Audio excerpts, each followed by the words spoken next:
عورت پہ ظلم کیوں ہوتا ہے؟ میں اپنے حق کے لیے آواز نہیں اٹھاؤں گی تو ظلم ہوتا رہے گا. ماں نے مار پڑوانی ہوتی ہے تب تو رو رو کے مار پڑوا رہی ہوتی ہے کہ ہمیں چائے نہیں پوچھی, ہمیں کھانا نہیں پوچھا. انسپائریشن کی وجہ کون؟ ہائے بیچاری, کتنا اچھا گھر تھا, اندھیرے کے وقت اپنا سایہ ساتھ چھوڑ جاتا. السلام علیکم. پی این وائی ٹریننگز کے پروگرام ہم اور آپ وتھ پی این وائی کے ساتھ میں ہوں آپ کی ہوسٹ ثانیہ اسحاق.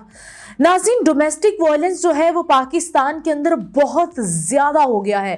اس سے کوپ اپ کس طرح کر سکتے ہیں, کانفیڈنس کو کس طرح بوسٹ کر سکتے ہیں, اپنے آپ کو کھڑا کس طرح کر سکتے ہیں, اپنے آپ کو مضبوط کس طرح بنا سکتے ہیں, جتنی بھی ٹینشنز ہوتی ہیں, لوگ جو ہے آپ کو ٹیز کرتے ہیں, اس سے کس طرح نکلا جا سکتا ہے.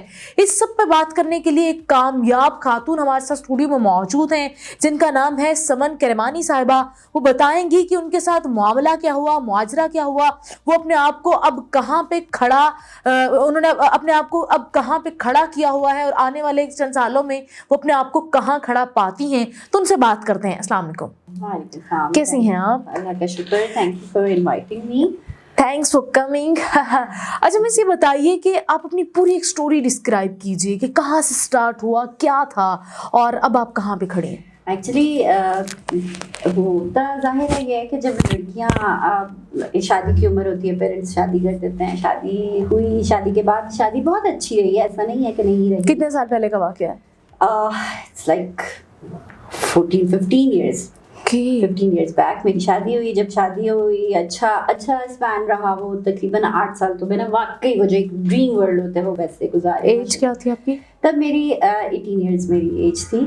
تو میں نے 3 ماشاء اللہ بیٹے ہیں میرے. ماشاء اللہ. تو وہ ایک اچھی لائف چل رہی تھی, لیکن 8 سال میں لوگوں کی کچھ نظر کہہ لیں آپ, کچھ جو حسد ہوتا ہے وہ ہم لوگوں کے اوپر غالب آتا گیا. اور اس میں یہ ہے کہ پھر 8 سال کے بعد ایک دم ہم لوگ جو تھے کلیشز ایسے آئے کہ ہم اس سے ریوائیو نہیں کر سکے.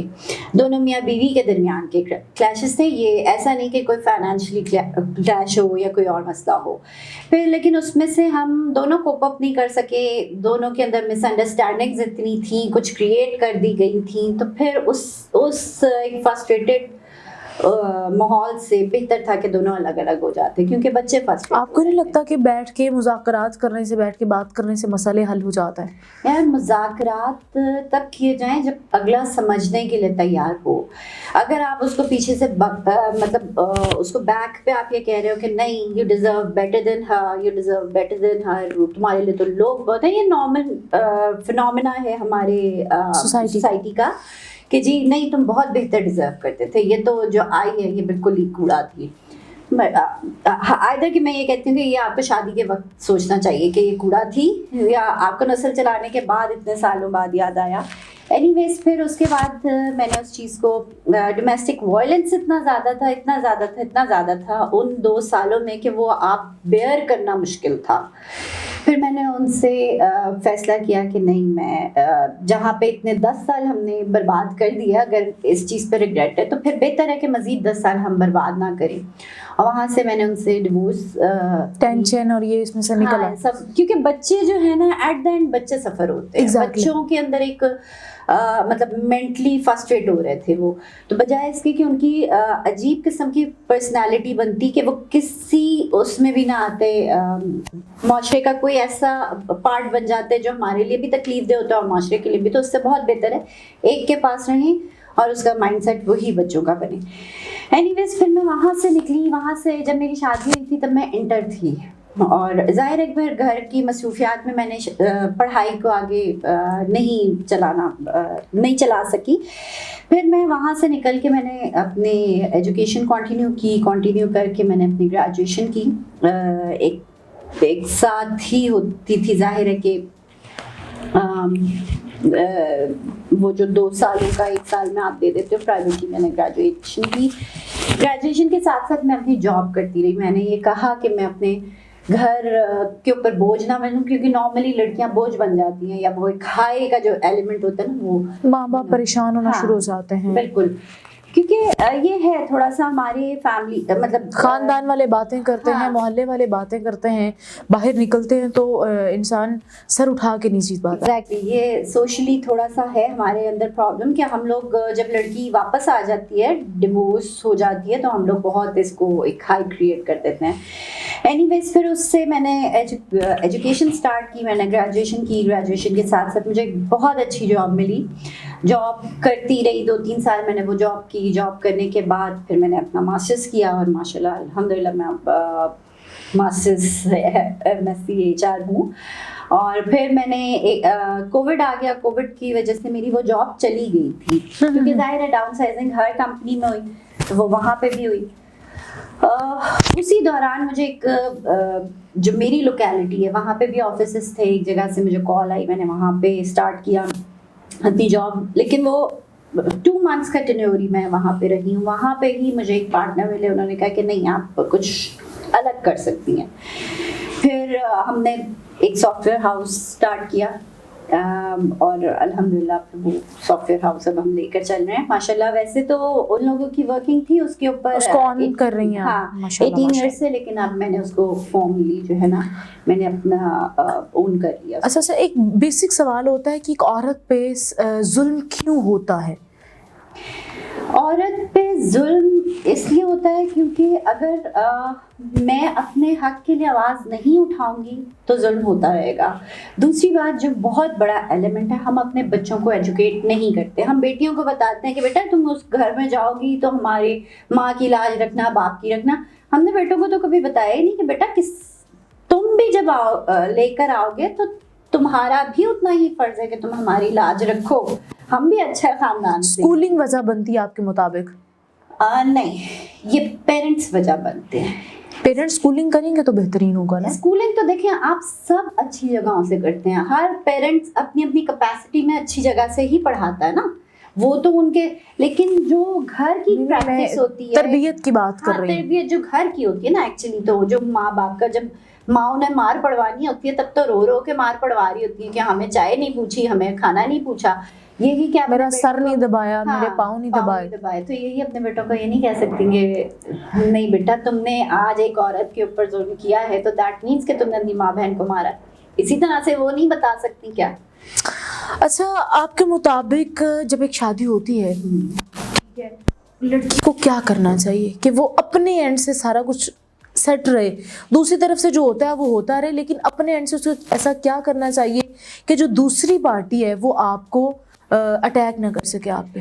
دیکھیے, اگر ہم اس چیز پہ لاتے ہیں تو میں سب سے پہلے کہوں گی جو کہ آج کل میں نے دیکھا ہے معاشرے میں, لیکن اس میں بھی ڈفرینٹ سینیریوز ہیں. یہ نہیں کہا جا سکتا کیونکہ اگر میں ایک فیل ریلیشن شپ سے نکل کے آئی ہوں تو دیٹ ڈزنٹ مین کہ میں نے برداشت نہیں کیا ہوگا. دیکھیے, بہت اچھی سی ایک بات ہے کہ برداشت کرنا, اور برداشت کرنا جو ہے وہ غلط بات کو ہی برداشت کرنا ہے, لیکن ہوتا ہے برداشت کی بھی ایک لمٹ ہوتی ہے. کب تک آپ برداشت کر سکتے ہو. تو ویسے تو آپ کوشش کرو جو چھوٹی چھوٹی باتیں ہوتی ہیں, یہ نہ آپ اپنے میکے نہ پہنچاؤ کہ جی مجھے یوں کہہ دیا, یا وہاں سے کاؤنسلنگ نہیں. آپ خود اتنے میچور انف ہو کہ آپ کرو. اور سب سے بڑی بات کہ آپ اتنا پڑھ کے جاؤ, اتنا ایجوکیشن حاصل کرو, تھوڑا اپنی کاؤنسلنگ کرواؤ, تھوڑا لوگوں کو دیکھو کہ کیا کیا مسائل ہوتے ہیں اور اس کو کس طرح سے ٹیکل کرنا. اگر ہم نے اپنے دماغ میں یہ بات بنا لی کہ یار ہم تو اٹس اوکے, ہم نکل جائیں گے, ہم چھوڑ دیں گے, یا یہ سپورٹ اگر پیرنٹس دینا چھوڑ دیں, تو میرا خیال ہے کہ وہ کافی بہتر ہو سکتا ہے. کانفیڈنس لیول کو امپروو کرنے کے لیے کیا چیزیں ضروری ہوتی ہیں؟ سب سے پہلے تو کانفیڈنس لیول کو امپروو کرنے کے لیے آپ کو ہر صحیح بات پتہ ہونا. بے باکی, آپ جو با کرداری ہوتی ہے نا, وہ بے باکی کی علامت ہوتی ہے. کہاں, اور یہ ہے کہ صحیح بات اگر آپ کو پتہ ہے, سچ آپ کو پتہ ہے, تو آپ پھر ڈرو گے نہیں. آپ پیچھے کسی کا آپ کو سہارا نہیں چاہیے ہوگا. اگر آپ بے باک ہو اور آپ صحیح پوائنٹ پہ ہو, سچ پہ ہو, پھر آپ,